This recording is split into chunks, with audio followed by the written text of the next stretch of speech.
Daktronics owns the process from the designing to the delivery. So it's not a company that is buying LEDs to a third party and integrating. No. You are innovating. You are thinking about just the lamp, integrating the lamp in a module, sending here, installing, and so on. So you are controlling. Maybe that's unique. Controlling end-to-end the process.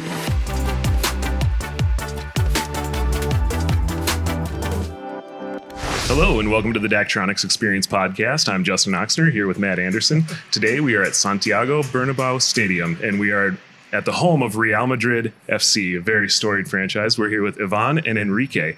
Before we get to the big, huge halo and all the displays that you're going to talk about today, Enrique, can you tell us a little about yourself and how you got to be where you're at with the club? Yes, of course. As you said, I'm Enrique Uriel. I'm 56, unfortunately for me.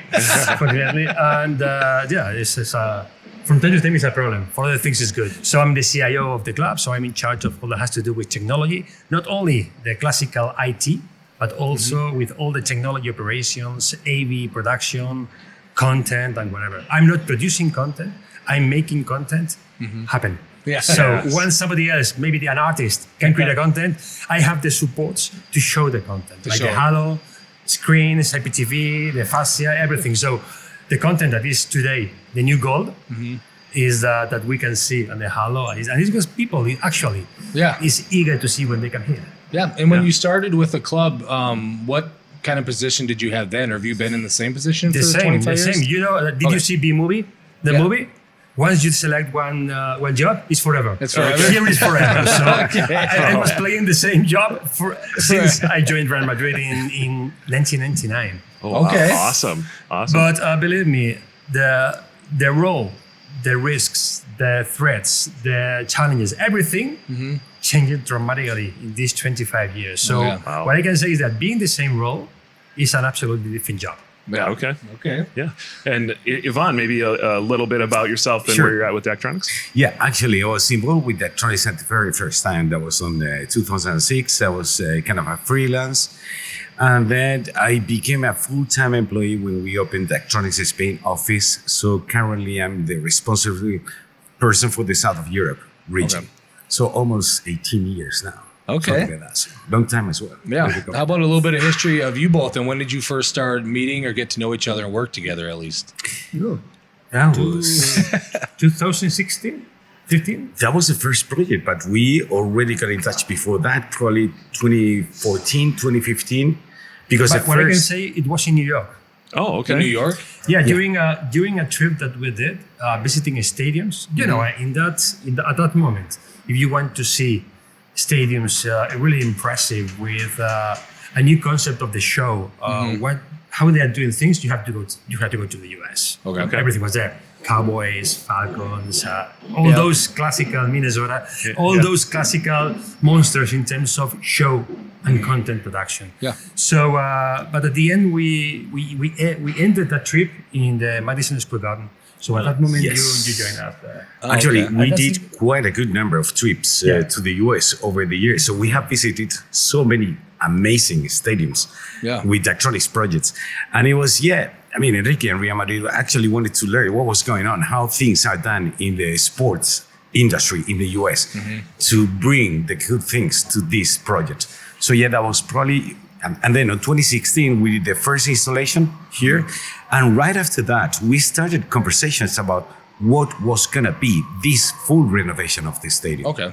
So we've been working for a long time together. It's a long time. So that renovation was in the works for a long time, and that led to the halo.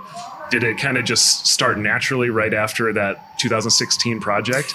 No, the halo was something that was included in the architectural development. So when we went into an RFP for how the new stadium is going to be, the different proposals coming from the big architects contain different kind of innovations inside. Yep. And the one selected includes the halo.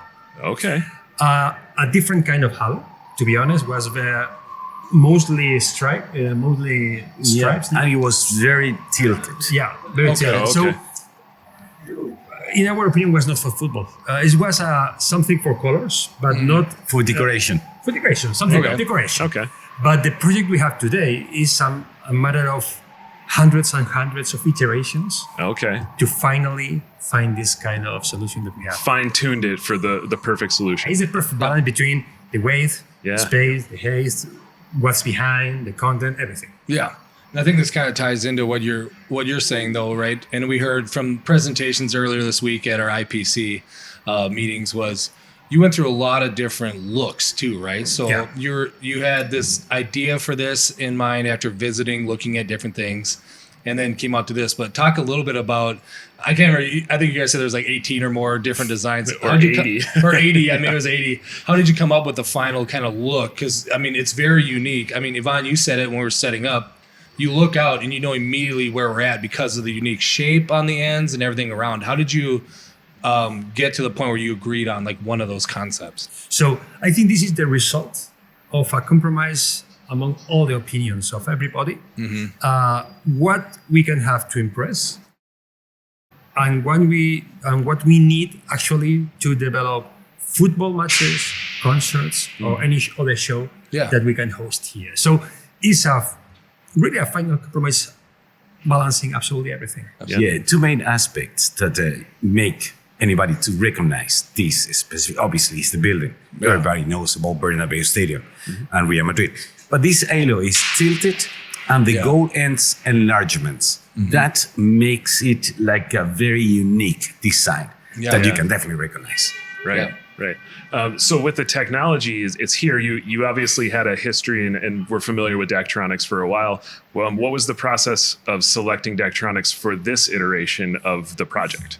That's an extremely good question because if you have to go today to, I have the project, I need to go to the market to buy something like a Halo. You have 100,000 options in the market. Extremely cheap, extremely cheap, cheap, normal, expensive, and very expensive. So if the driver is the price, forget about Daktronics. This is not your choice. As I said, this is like in marketing the 3 Ps. You have the 3 Ps that means product, price, and placement. For us, it's the 3 Ps as well. Is the product, the project, and the people. The product, because Daktronics has actually the whole range of products. If you want something cheap, you can have something cheap, but with quality. And then you can grow with the quality, touching the high-end technology that this is this one. This one, for you can have to pay. But that comes with the innovation. Daktronics owns the process from the designing to the delivery. So it's not a company that is buying LEDs to a third party and integrating. No. You are innovating. You are thinking about just the lamp, integrating the lamp in a module, sending here, installing, and so on. So you are controlling. Maybe that's unique. Controlling end-to-end the process. And for us, that's very important because if we want to grow afterwards, we know that we are talking directly with the source of the product and the problem. So to fix problems is the best because you know that you're working with the manufacturer. And to grow is good because you have the innovation process as well. So that's regarding the product. Regarding the project, you were always there with the designers of the stadium because to lift the Halo there is not a question of having some cranes here to lift it. No, it was, believe me, an iteration of months and how to place it. Because you can see you have at least 5 pieces. Because if not, the roof is moving. Imagine if you have a solid stripe, it would be broken in days. So this is a really, really deep engineer problem and solution, and was made by Daktronics. So that's together with the architects and the civil engineers we have. So that's again the project. You control the project end to end, and the people. Finally, the people. The people is very important for us. The closeness that we feel with Daktronics people is really incredible. The local teams you have here for us is critical because you know who to call. For every single problem. In other companies in the market, you can have the price, a better price. You can have a very good product. You can have a lot of things. But the 3 Ps and the complete project, chunky, and now the maintenance and operation, forget about it. There's only one company. Yeah, because I think, Ivan, you said it, I've heard you say it many times, right? It's not just buying a TV and putting it on a wall. Yeah. There's so much more to it, right? Yeah, this project is unique for many different reasons, but one of them is the complexity. He actually touches some of the points. I mean, structural issues with the movements, deflections, coordination with other systems that are living in the same superstructure. So it's not just a question of product, it's a question of project as well. And this one required a lot of engineering, a lot of effort, and it was very complex. And I work for Daktronics, but I have to say that probably we are the only company who can actually do a project of this complexity. Yeah. And even let me add something is that during the RFP, we contacted with really cutting edge technology and companies. I am not going to say the brands, maybe yes. That's okay. And some of them actually refused to do it. Oh. Because they saw the complexity, say, no, because we are not prepared to handle for that. such a difficult project. Okay. And like you said, the project's difficult and complex. There's slight angles and everything to it. And that's just for the main halo. And then large ends as well. But there's also 18 total displays on this project and these backside displays too. Yeah. Can you talk about what went into the thought process of how many backside displays and where to place those? Yeah, behind the board, you have 2 in each goal and 3 in each side. Okay, so the final number is 10. I don't know the size. Actually, I think it's 6 like meters. You got it, Justin? Yeah, 5.5 meters high by 10 meters wide. There you go. But normally is the board that a normal stadium has for all the spectators, and we have 10 of those only for the upper stand. Yes. So and why? Why is because we want everybody to have the same experience. But if you are in the upper stands, you cannot see the halo. We want them to have some experience. So at least they can see those screens. So the final process of the number on the size was a question of iteration and say 1, 2, 3, okay. And the final number we think the perfect number was 10. Yeah. We were fortunate enough to attend the game here this past weekend too. And it was definitely that way, seeing everything going on through here and then the different uses of the display. So maybe talk a little bit about, right, we got the design is done, you know the size, you have everything. Now maybe talk a little about the production. You mentioned, you don't make the content, but you make sure the artist stuff gets on there. How did you then decide how you were going to use all of the display then? How did you come about with that? Yeah, it's very curious. We have a show officer who is together with our communication, because in Real Communications is leading all that has to do with how we communicate the brand to the people. So they have to participate and to decide what is good and what is not. So there is a team working in the playlist for a match or for a concert or for a normal day, saying, okay, today we are going to see this and we are going to design this content for all the different endpoints, not only the halo, the fascia, IPTV, mobile phones, outside ribbon. It's a lot that you have to synchronize. Absolutely. So once you have it, there is a team upstairs in the control room, the show control room, that are preparing all the different endpoints, programming the content, and then delivering the content. So it's actually a process. It's a team composed by several companies and Real Madrid people controlling absolutely everything. And that's even for your sponsor content as well. We saw a couple of really interesting animations where the display filled up with footballs and then they roll off. Or then that was a the cool airplane one. comes by and turns and flies right at you and it comes through. Can you talk about the process of working with those sponsors to make sure they were represented correctly? That's something more in the part of the content. Okay. I'm controlling everything behind the scenes. I'm not controlling the content, but there is a very good iteration with the sponsors in order to find which is the best use of the halo and the different endpoints we have for showing the brand in the right way.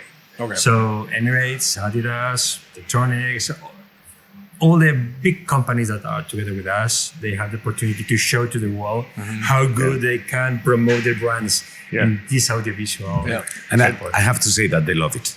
They did great. It's memorable. I remembered them. They love it. We are sponsors of the club.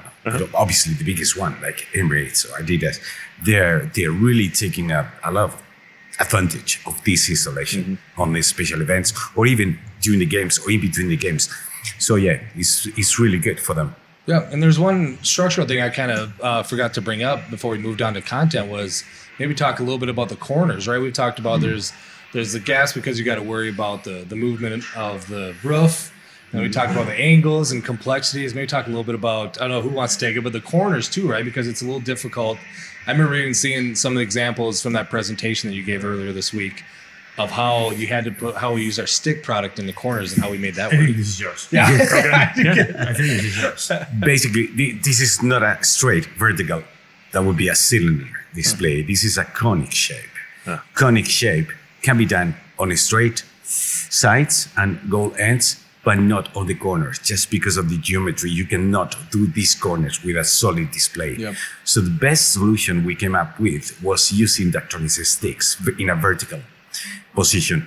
Actually, it works really nice. We were a little bit concerned about, at the beginning, we were like, is it going to be like visible, noticeable, the difference between both the sticks and the DVX? But as you can see, they look really good. Yeah. And technically, it was a great solution. Yeah, and looking at that, you're talking about this technology matching this technology, and you said synchronizing the content across multiple displays. We haven't talked about the fascia, the ribbon around there too, and how that complements everything else on game day. Is there a lot of thought going into that ribbon as well? It's the same process. Yeah. Absolutely the same, but in another size. Yeah.